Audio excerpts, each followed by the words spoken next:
I don't know why they gotta make these things so complicated. I just got three things to say. God bless our troops. God bless America. And gentlemen, start your engine!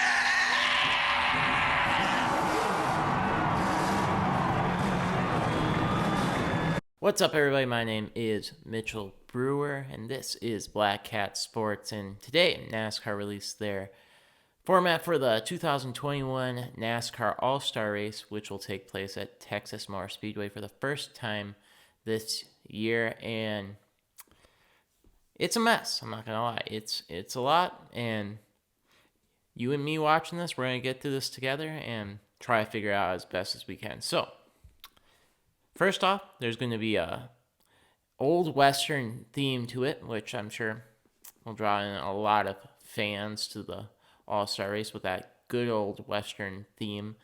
The race format goes as follows.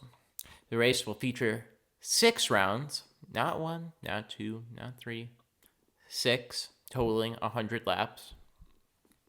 Starting lineup for round 1 will be determined via random draw. I already don't like that. I think one of the best things about the All-Star Race was the qualifying, where guys would make one lap, have to come in for a pit stop. There's no pit road speed, and they can just fling it down pit road and fly down there. Those are some of the best parts of the All-Star Race. And none of that. It'll be a random draw, so let's take the fun out of it, I guess. Rounds 1 through 4 will be 15 laps each. Round 5 will be 30 laps. The final round will be 10 laps. Excuse me. I don't understand why the 5th round is double the length of all the rest of them. I'm already confused, and I just don't understand that part. At the beginning of round 2, the field will be inverted via random draw with a minimum is that the right word? I don't know. Of 8, maximum of 12.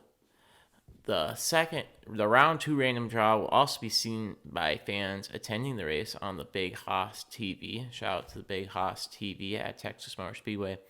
Before the start of round 3, the entire field will be inverted. At the beginning of round 4, the field will be inverted via random draw. Minimum of 8, maximum of 12 again. Starting positions for round 5 will consist of cumulative finish from rounds 1 through 4. The lowest cumulative finish starts on the pole, second lowest starts second, and so forth.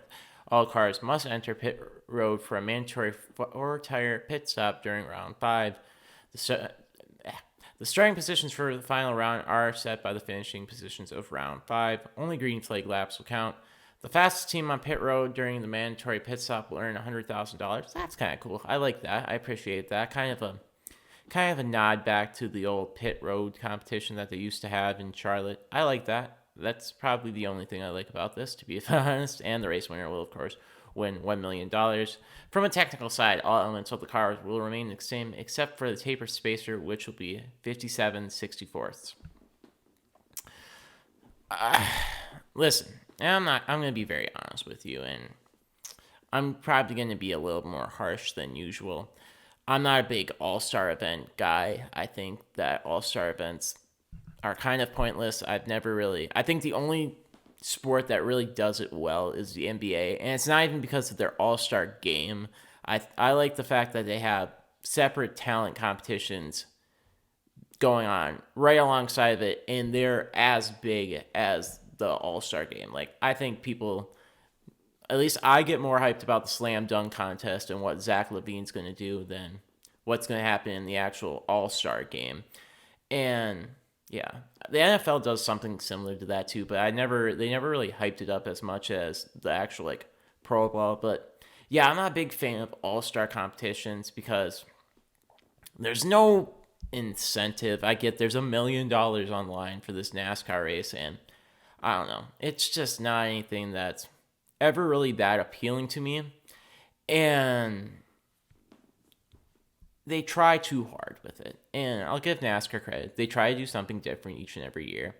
Last year I thought it was fine when they were at Bristol, but I kind of like the fact that they're throwing in a rotation, but I don't think that's going to stay because from how I understand it, COTA gets a race because Texas gets the All-Star race, and I guess that's something that we just get to live with for some reason. And I'm very negative about it, and I hate it. But it's just, this is just way too much thinking. Why?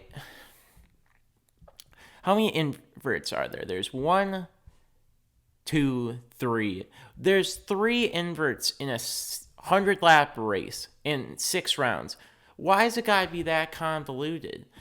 I just... Somebody pointed out on Twitter that it should be like the old NASCAR video games where it's 3 stages. A couple cars get eliminated after the first round. Mandatory pit stop in the second round. Or maybe that's flipped. Mandatory pit... Whatever. Something simple like that where it's not like... The audience at home can actually understand it. Because, like, I cover this sport. And this is a lot for me to try and process. I can't imagine. I really don't like this cumulative finish thing, because why are we bringing math into this? This is NASCAR. We don't need to have math be a part of the equation. Why not just have these guys go out for 25 laps and just run for $1 million that way and just let them have at it if we're going to do all this randomness? Because what's the point of the first 4 rounds? What's the point of... Why is round 5 30 laps? I don't know. Again, maybe I'm being way too negative with this, but it's just... This just screams trying too hard, and I don't really know what for. And I get it. The All-Star races kind of became a staple. People do love the All-Star race, despite me being a negative Nancy about it. But it's just... This is a lot, man. Like, I don't... If you're gonna do this, keep it simple. That's all I'm asking. And I don't think it needs to be... That's just way too complicated. This is way too much thinking for somebody watching along at home. And I don't even know if you can really follow along with this entire thing going on at home. Because you got inverts. You got another invert. You got another invert. Oh, here comes round 5 with cumulative finish. I do like the mandatory 4 tire pit stop. That's the one thing that I really like. Gives the pit crew that attention that is skipped on without having qualifying. And... yeah, I don't know. I'm curious to see what your guys' thoughts are on this. Am I being too negative? Let me know. Put me on blast like you guys did with the Jennifer Jo Cobb video. And yeah, just let me know. I'm really curious what everybody else thinks about this. I'm not a fan. Maybe it's because I hate all-star formats in general, but I don't know. That's just me. Yeah, if you enjoyed this video, be sure to like and subscribe. Go ahead and like our Facebook page, Black Cat Sports. Follow me on Twitter, MitchellB66. Follow us on TikTok, Black Cat Sports. Follow us on Instagram, Black Cat Motorsports. All right, I'm done with the plugs. I hope you guys have a great rest of your week. Enjoy the races at Kansas this week, and be sure to follow along with us with all the updates as usual. And yeah, have a great week.